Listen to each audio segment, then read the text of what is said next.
ගරු සුන්දරලිංගම් ප්‍රදීප් මන්ත්‍රීතුමා ඔබතුමාට මිනිත්තු 12ක කාලයක් තියෙනවා.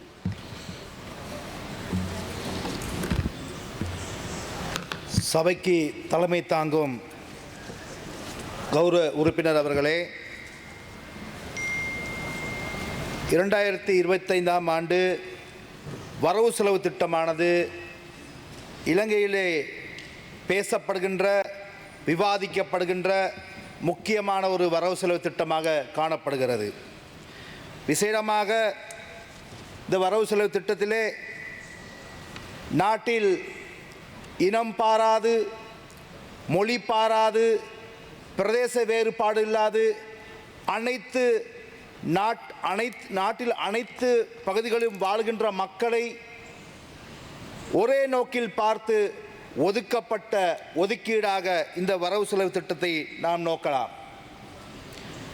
வடக்கு கிழக்காக இருக்கலாம், தென் பகுதிகளாக இருக்கலாம், மலையக பகுதிகளாக இருக்கலாம். எல்லா பகுதி மக்களுக்கும் அவர்களுடைய பிரச்சனைகளை தீர்ப்பதற்கு, அவர்களுடைய வாழ்வியலை மேம்படுத்துவதற்கு சரியான முறையிலும் சமனான முறையிலும் நிதி ஒதுக்கீடு செய்திருப்பது ஒரு முக்கியமான வரவு செலவு திட்டமாக நாங்கள் எதிர்பார்க்கலாம். விசேடமாக மலையக மக்களை பொறுத்தவரையிலே தென்னிந்தியாவிலிருந்து இலங்கைக்கு வந்து 200 வருடங்கள் ஆகின்றன. 200 வருடங்கள் வாழ்ந்த அந்த மக்கள் முகவரியற்றவர்களாகவும் வீடற்றவர்களாகவும் காணியுரிமையற்றவர்களாகவும் வாழ்ந்து வருகிறார்கள். எனவே கடந்த காலங்களிலே மலையக மக்களுடைய வாக்குகளை பெற்ற அரசியல்வாதிகள் மலையக மக்களுடைய மேம்பாட்டுக்காக திட்டங்களை வகுப்பதாக கூறினார்கள். ஆனால் அந்த மக்களின் வாழ்க்கையை உயர்த்துவதற்கு அவர்கள் எவ்வாறான நடவடிக்கைகளை மேற்கொண்டார் என்பதை நாங்கள் சற்று சிந்திக்க வேண்டும். தேர்தல் காலங்களிலே அம்மக்களிடம் வந்து பொய்யான வாக்குறுதிகளை வழங்குகின்றார்களே ஒழிய வாக்குகளை பெற்று அமைச்சு பொறுப்புகளை ஏற்ற பின்பு அந்த மக்களுடைய கோரிக்கைகள் ஒருபோதும் நிறைவேற்றப்படவில்லை. அதனால்தான் இன்று நாட்டில் ஏற்பட்ட இந்த பாரிய அரசியல் மாற்றம் மலையகத்திலும் ஏற்பட்டிருக்கிறது. இன்று மலையக மக்களுடைய அதிகூடிய விருப்பாக தேசிய மக்கள் சக்தி விளங்குகின்ற என்பதை நான் தெரிவித்துக் கொள்கிறேன். எனவே மலையகத்திலே 2,50,000 குடும்பங்கள் இருக்கின்றார்கள். அவர்களுக்கு இன்னும் வீடு கற்றவர்களாக இருக்கிறார்கள். வெள்ளையர்கள் காலத்திலே கட்டப்பட்ட அதே லைன் காம்பராக்களிலே அடிப்படை வசதிகள் இல்லாமல் அவர்கள் வாழ்ந்து கொண்டிருக்கிறார்கள். எனவே இந்திய அரசாங்கம் எமது நாட்டு மலையக மக்களுடைய வாழ்க்கையை உணர்ந்து அவர்களின் வாழ்வியலை மேம்படுத்துவதற்காக 10,000 வீட்டு திட்டத்தை கடந்த காலத்திலே ஒதுக்கியிருந்தார்கள். அதிலே கடந்த காலத்தில் இருந்த ஆட்சியாளர்கள் 1300 வீடுகளை கட்டுவதற்காக அவர்கள் நடவடிக்கை மேற்கொண்டிருந்தாலும் அதில் 600 வீடுகளை மாத்திரமே அவர்கள் கட்டி முடித்திருந்தார்கள். எஞ்சிய 700 வீடுகள் இன்னும் முழுமையாக கட்டப்படாமல் இன்னும் மலையத்தில் இருக்கின்றது. எனவே இந்த வரவு செலவு திட்டத்தின் ஊடாக மலையக பகுதிகளிலே இந்த வருடத்திற்கு 4700 வீடுகளை கட்டி முடிப்பதற்கு தேசிய மக்கள் சக்தி நாங்கள் தீர்மானித்திருக்கிறோம். அது மட்டுமல்லாது கடந்த காலங்களில் எஞ்சிய 700 வீடுகளும் அதே போல புதிய வீடுகளாக 4700 வீடுகளும் மொத்தமாக 5400 வீடுகளை நாங்கள் இந்த வருடத்திலே கட்டுவதற்காக நாங்கள் தீர்மானித்திருக்கிறோம். அது மட்டுமல்லாது கடந்த காலங்களிலே வீடுகள் வழங்கப்படுகின்ற பொழுது கட்சி ரீதியாக தொழிற்சங்க ரீதியாக பாகுபாடு காட்டப்பட்டது. ஆனால் தேசிய மக்கள் சக்தியானது யாருக்கு வீடு தேவையோ, எந்த மக்களுக்கு தேவை இருக்கிறதோ அந்த மக்களுக்கு அந்த வீடுகளை வழங்குவதற்கு நாங்கள் தீர்மானங்களை மேற்கொண்டிருக்கிறோம். இன்று விசேடமாக எடுத்துக்கொண்டால் தோட்டப்புறங்களிலே இருக்கின்ற மக்களுக்கு மொழி ரீதியான பிரச்சனைகள் காணப்படுகின்றது. இன்று அரசு நிறுவனங்களிலே அவர்கள் அன்றாட கர்மங்களை மேற்கொள்கின்ற பொழுது பல மொழி ரீதியாக சிக்கல்களை மேற்கொள்கின்றார்கள். எனவே எதிர்வரும் காலங்களிலே அந்த மொழி பிரச்சனை தீர்ப்பதற்காக நாங்கள் நடவடிக்கைகளை மேற்கொண்டிருக்கின்றோம். அது மட்டுமல்லாது இன்று கிளீன் ஸ்ரீலங்கா வேலைத்திட்டத்தின் ஊடாக மலையக பகுதிகளே தெரிவு செய்யப்பட்ட 75 தொடர் வீடுகளை நாங்கள் திருத்தி அமைக்க இருக்கின்றோம்.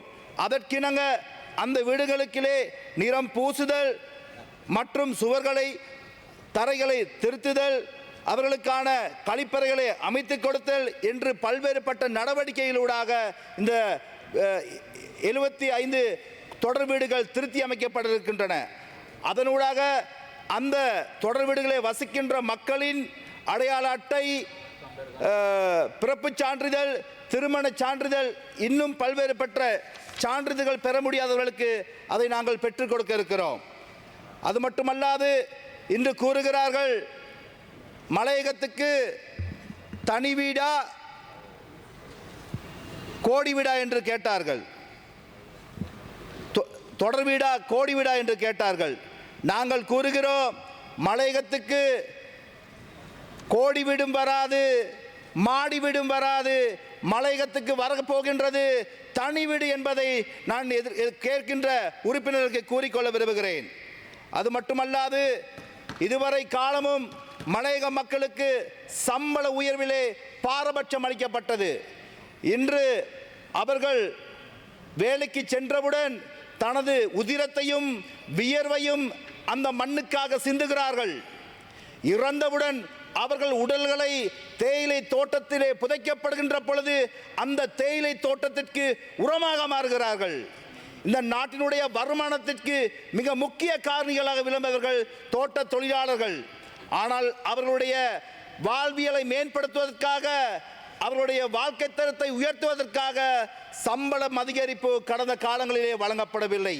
எனவே எமது ஜனாதிபதி அவர்கள் வரவு செலவு திட்டத்திலே தோட்ட தொழிலாளர்களுடைய சம்பள உயர்வை 1700 ரூபாக உயர்த்துவதற்கு உத்தரவாதம் அளிக்கிறார். அது மட்டுமல்லாக மிக விரைவிலேயே நாங்கள் சம்பந்தப்பட்ட கம்பெனியுடன் கதைத்து அந்த சம்பளத்தை பெற்றுக்கொள்வதற்கு நாங்கள் முயற்சி செய்வோம் என்று கூறிக்கொள்ள விரும்புகிறேன்.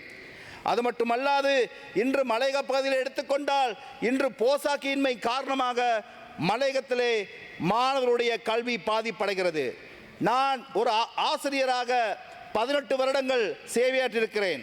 எனவே நான் படித்து கொடுத்த பாடசாலையிலே காலை கூட்டங்கள் நடைபெறுகின்ற பொழுது கொஞ்சம் வெயில் பட்டாலும் கூட மாணவர்கள் மயங்கி விழுகின்றார்கள்.